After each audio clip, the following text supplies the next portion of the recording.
ঘূর্ণিঝড় রেমাল গতকাল সব জল্পনা কল্পনা শেষ করে আজ একটার পর থেকে তুমুল আকারে আসলে খুলনার উপরে আছড়ে পড়েছে। এটি হয়তো ঘূর্ণিঝড় রেমালের সর্বশেষ ভাগ যেটিকে বলে, তার কারণেই আসলে এখন একেবারে তস নস করে ফেলছে কিন্তু খুলনা জেলা সহ খুলনা বিভাগের বেশ কিছু জেলা।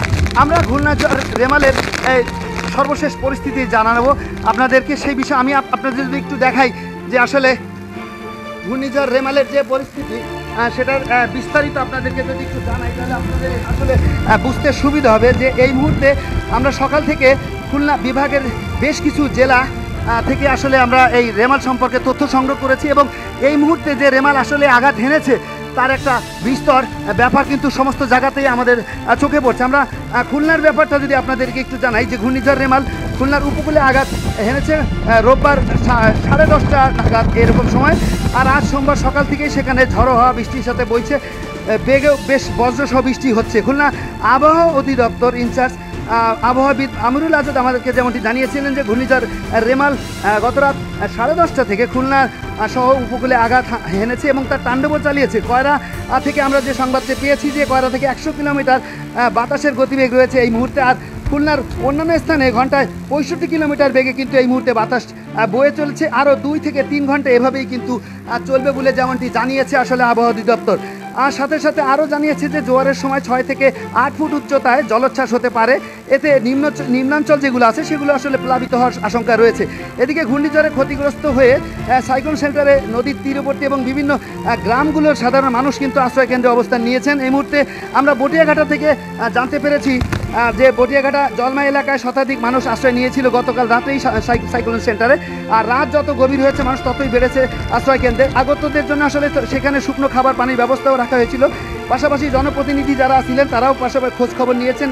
এরপরে আরেকটু যেটা দেখেছি আমরা যে বটিয়াঘাটায় রাস্তায় গাছ পড়ে কিন্তু চলাচলের প্রতিবন্ধকতা সৃষ্টি হয়েছে। গতকাল রাত থেকেই এই অঞ্চলে বিদ্যুৎ বিচ্ছিন্ন হয়ে রয়েছে। আমরা দিঘলিয়া থেকে যে সংবাদ পেয়েছিলাম, দিঘলিয়া আসলে রাতভর ঝড়ের তাণ্ডবের ফলে কিন্তু দিঘলিয়া তেরোখাদা রোডে একাধিক গাছ পড়ে কার্যত রাস্তা বন্ধ আছে এবং একাধিক জায়গায় ভেঙেছে বিদ্যুতের খুঁটি তার ও একাধিক জায়গার ফলে সেখানেও কিন্তু বিদ্যুৎ আপাতত বিচ্ছিন্ন রয়েছে। পাশাপাশি খুলনাতেও কিন্তু ক্ষণে ক্ষণে বিদ্যুৎ যাওয়া আসা করছে এবং খুলনা আমরা যেসব পয়েন্টগুলো ঘুরে দেখেছি, খুলনার 7 রাস্তার মোড়, শিববাড়ি মোড়, সোনাডাঙ্গা এসব অঞ্চলে কিন্তু 1 হাঁটু পরিমাণ পানি অলরেডি জমে গেছে। সবচেয়ে বড় কথা হচ্ছে যেমন বাতাসের বেগ তেমনি যেমন বাতাসের বেগ তেমনি আসলে প্রচণ্ড পরিমাণে ঝড় বৃষ্টি এই মুহূর্তে হচ্ছে এবং বেশ কিছু জায়গাতে আমরা দেখেছি কোমর সমান পানিও কিন্তু জমেছে এবং অনেক সাইনবোর্ড বিলবোর্ড যেগুলো ভেঙে পড়েছে, পাশাপাশি অনেক গাছ উপড়ে পড়েছে। আমরা আপনাদেরকে যদি আরও একটু আপডেট দেখাতে চাই, আমরা এই পাশটা যদি আপনাদেরকে একটু দেখাই যে আসলে এখানকার ঝড়ের বাতাসের গতিবেগ এতই বেশি যে আসলে এখানে গাছ নুয়ে পড়ছে এবং অলরেডি আমরা সোনাডাঙ্গা থানা এলাকাতে দেখেছি এই এলাকাতে কিন্তু সমস্ত অলিতে গলিতে প্রচুর পানি জমেছে। আর সাতক্ষীরার আপডেটটা যদি আপনাদেরকে একটু জানাই যে ঘূর্ণিঝড় রেমাল সাতক্ষীরা উপকূলে কিন্তু গত রাতেই আঘাত এনেছিল, যেটি কিনা আজ এই অবধি এখন প্রায় 4:30 বাজে এই অবধি কিন্তু আসলে রেমালে তাণ্ডব রয়ে গেছে। আর পাশাপাশি সেই সময় প্রচণ্ড বাতাসও ঝোড়ো বাতাস বয়ে গেছে। একটানা বৃষ্টি হচ্ছিল ইতিমধ্যে শ্যামনগর, বুড়িগোয়ালিনী, দ্বীপ ইউনিয়ন, গাবুরা, পদ্মপুকুর, আটলীয় বিভিন্ন এলাকা কিন্তু ইতিমধ্যেই প্লাবিত হয়েছে এবং সেই এলাকার বাঁধ কিন্তু ভেঙে পানি ঢুকতে শুরু করেছে। আর আমরা মংলা থেকে যে তথ্য পেয়েছিলাম, মংলা প্রতিনিধি আমাদেরকে যেমনটি জানিয়েছিলেন যে ঘূর্ণিঝড় রেমালের প্রভাবে বাগেরহাট উপকূল ও মংলা জুড়ে কিন্তু প্রবল বেগে বৃষ্টি এবং বাতাসও বইছে। আর গতকাল রোববার রাত 1টা পর্যন্ত জেলার বিভিন্ন এলাকায় গাছপালা উপড়ে পড়ার খবর পাওয়া গেছে, বিদ্যুৎ বিচ্ছিন্ন রয়েছে এখনও পর্যন্ত। আর সেই সাথে জোয়ারের যে সাধারণ যে প্রবাহ তা থেকে 2 থেকে 3 ফুটের বেশি উচ্চতায় কিন্তু আসলে পানি বাগেরহাটের নদ নদী দিয়ে এরই মধ্যে বয়ে চলছে এবং বেড়িবাঁধ ও সড়ক উপচে কিন্তু পানি লোকালয়ে প্রবেশ করেছে, তাতে আতঙ্কে রয়েছে বাগেরহাটবাসী। আর এদিকে আমরা যেটা আবহাওয়া অধিদপ্তর থেকে বারবার বলছিল যে ঝড়ে জানমালের ক্ষতি এড়াতে কিন্তু নদী তীরবর্তী এলাকায় বসবাস করা জনসাধারণের জন্য কিন্তু জেলায় প্রায় 359টি ঘূর্ণিঝড় আশ্রয় কেন্দ্র খোলা হয়েছিল, যেটা রোববার সকাল থেকে red crescent, CPD, CPB, scout সহ বিভিন্ন স্বেচ্ছাসেবী সংগঠন কিন্তু প্রায় 5,000-এর বেশি স্বেচ্ছাসেবক ঝুঁকিতে থাকা সকল মানুষকে কিন্তু আশ্রয়কেন্দ্রের দিকে নিয়ে গেছে। এবং দুপুরের পর থেকে যে এই যে প্রচণ্ড তাণ্ডব শুরু হয়েছে, আসলে সেই তাণ্ডবের কারণেই কিন্তু মানুষ আসলে এখন হঠাৎ করেই দিশাহারা হয়ে পড়েছে যে তারা আসলে কোথায় যাবে। সকাল থেকে গতকাল রাত থেকে যদিও এর কোনো প্রভাব পড়েনি, কিন্তু সকাল থেকেই কিন্তু আসলে এর একটা প্রভাব পড়তে শুরু করেছে, যেটা কিনা বেলা বাড়ার সাথে সাথে আরও তীব্র থেকে তীব্রতর হচ্ছে। আমরা গতকাল যেটা আমরা দেখেছিলাম যে বিকেল থেকেই ঝড়ের প্রভাব বিদ্যুৎ বিচ্ছিন্ন প্রায় 5 লক্ষ গ্রাহক কিন্তু বাগেরহাটে বিদ্যুৎ বিচ্ছিন্ন অবস্থায় ছিল। এছাড়াও আপনার রামপাল উপজেলার প্রায় অধিকাংশ মানুষ কিন্তু এখনও বিদ্যুৎ ছাড়াই রয়েছে। তাছাড়া আপনাদেরকে আসলে আমরা যেমনটি জানাচ্ছিলাম যে আসলে এই যে ঘূর্ণিঝড় রেমাল, আসলে রেমালটা কালকে সারা দিন ধরে বিভিন্ন বুলেটিংয়ে জানানো হয়েছিল যে এর তাণ্ডবটা প্রখর আকার ধারণ করতে পারে, অথচ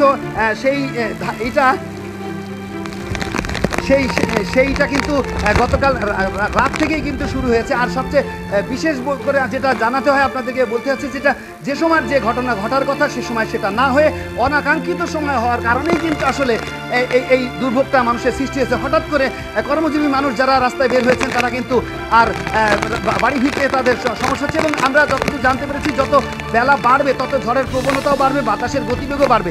এই মুহূর্তে বাতাসের সর্বোচ্চ গতিবেগ প্রায় 80 কিলোমিটার বেগে ঘন্টায় বয়ে চলছে। এবং আমরা খুলনা শহরের বিভিন্ন অঞ্চলে দেখেছি, বিভিন্ন এলাকা ঘুরে দেখেছি, প্রায় অসংখ্য সাইনবোর্ড, বিলবোর্ড এগুলো ভেঙে পড়ে আছে। পাশাপাশি রাস্তায় প্রায় 1 হাঁটুর উপরে পানি জমে আছে। তো রেমাল সম্পর্কে এই ছিল আমার কাছে সর্বশেষ মোহাম্মদ শরীফুল ইসলাম, খুলনার খবর। ঘূর্ণিঝড় রেমালকে কেন্দ্র করে ঘূর্ণিঝড়টি ইতিমধ্যে কিন্তু খুলনা যে উপকূলবর্তী অবস্থা সেটি কিন্তু তারা অতিক্রম করে গিয়েছে। এবং ঘূর্ণিঝড় রেমালকে কেন্দ্র করে আমরা আপনাদেরকে যেটি জানানোর চেষ্টা করেছিলাম যে সর্বশেষ অবস্থা, গত দুদিন আমরা কিন্তু আপনাদেরকে সর্বশেষ অবস্থা জানিয়েছি। আমি এই মুহূর্তে উপস্থিত আছি খুলনা বিআইডব্লিউটি এর লঞ্চ ঘাটে। আমরা যদি একটু আপনাদেরকে দেখানোর চেষ্টা করি যে এই যে ঘূর্ণিঝড় রেমালের সর্বশেষ অবস্থা, যে এটি যে সর্বশেষ যে তথ্যগুলি জানতে পেরেছি যে এই ঘূর্ণিঝড় রেমাল এটি কিন্তু গত কয়েকদিন আগে থেকে কিন্তু এটি একটা হওয়ার সম্ভাবনা ছিল। এবং আবহাওয়া দপ্তরের তথ্য মতে এটি কিন্তু গতকাল রাত থেকে উপকূল ঘেঁষে এবং খুলনার উপর থেকে কিন্তু এটি যাচ্ছে। তো আমি যেটা আপনাদেরকে জানানোর চেষ্টা করছি যে এই যে আপনারা দেখতে পাচ্ছেন যে নদী কিন্তু এই মুহূর্তে উত্তাল, নদী এখনো উত্তাল। এবং ঝড়ের যে সর্বশেষ অবস্থা সেটি কিন্তু এখনো ঝড়ের যে আবহাওয়া সেটি কিন্তু শেষ হয়নি। এবং আমরা যেটি আপনাদেরকে জানানোর চেষ্টা করছিলাম যে এই যে ঘূর্ণিঝড় রেমালকে কেন্দ্র করে ঘূর্ণিঝড়টি কিন্তু ইতিমধ্যে খুলনার উপকূল অতিক্রম করে খুলনার উপর থেকে প্রবাহিত হচ্ছে। খুলনায় বিভাগে যে ঘূর্ণিঝড় রেমালের যে সর্বশেষ পরিস্থিতি আমরা আপনাদেরকে জানানোর চেষ্টা করছি, এর ভেতরে খুলনায় ঘূর্ণিঝড় রেমাল উপকূলে আঘাত এনেছে রোববার 26 মে রাত 10:30টার পর থেকে। খুলনার উপকূলে তাণ্ডব চালিয়েছে আজ সোমবার সকাল থেকেই ঝোড়ো বৃষ্টির সঙ্গে দমকা হাওয়াও বইছে। রেমাল রাত 10:30টায় খুলনা সহ উপকূলে আঘাত আনতে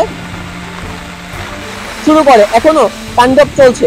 কয়রা উপকূলে 10 কিলোমিটার বাতাসের গতিবেগ 100 কিলোমিটার বাতাসের গতিবেগ রয়েছে। আর খুলনার অন্যান্য স্থানে ঘন্টায় 65 কিলোমিটার বেগে বাতাস বইছে, সঙ্গে বৃষ্টি হচ্ছে।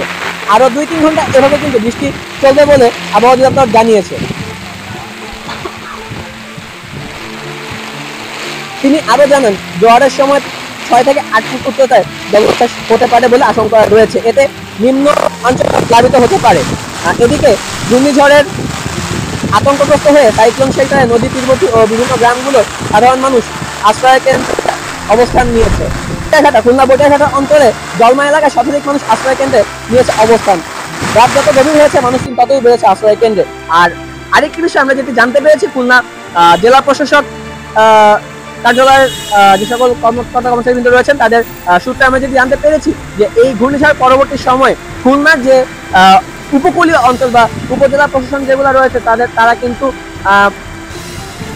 ক্ষয়ক্ষতির যে আশঙ্কা তারা করেছে বা ক্ষয়ক্ষতির অবস্থাকে কেন্দ্র করে পরবর্তীতে কি ধরনের পদক্ষেপ গ্রহণ করা হচ্ছে কিন্তু তারা আগে থেকেই বলেছে। এবং পর্যাপ্ত পরিমাণে সহায়তা তাদেরকে প্রদান করা হবে বলেও এটি কিন্তু জেলা প্রশাসক থেকে কার্যালয় থেকে আমরা জানতে পেরেছি। এবং ইতিমধ্যে যে এই যে খুলনা থেকে যে অবস্থা রেমালকে কেন্দ্র করে আমরা আপনাদেরকে জানানোর চেষ্টা করেছি, এটি কিন্তু আসলেই অবস্থাটার এটি কিন্তু আসলে একটি ভয়াবহ পরিস্থিতির ভেতর থেকে সময় পার করছে। এবং এই অবস্থাকে এটি আসলে কতক্ষণ স্থায়ী হবে এটি কিন্তু বলা যাচ্ছে না। তবে কতটুকু যে ক্ষয়ক্ষতির পরিমাণ হতে পারে এটি কিন্তু আমরা পরবর্তীতে জানতে পারবো, এবং সেটা স্থানীয় প্রশাসন বা যে উপকূলবর্তী অঞ্চল যেগুলো আছে সেগুলো কিন্তু ক্ষতির সম্মুখীন ইতিমধ্যে হয়েছে। তো এই ছিল আমার কাছে খুলনা ঘাট অঞ্চল থেকে সর্বশেষ তথ্য। খুলনার খবরের থেকে জহিরুল ইসলাম রাতুল, খুলনার খবর।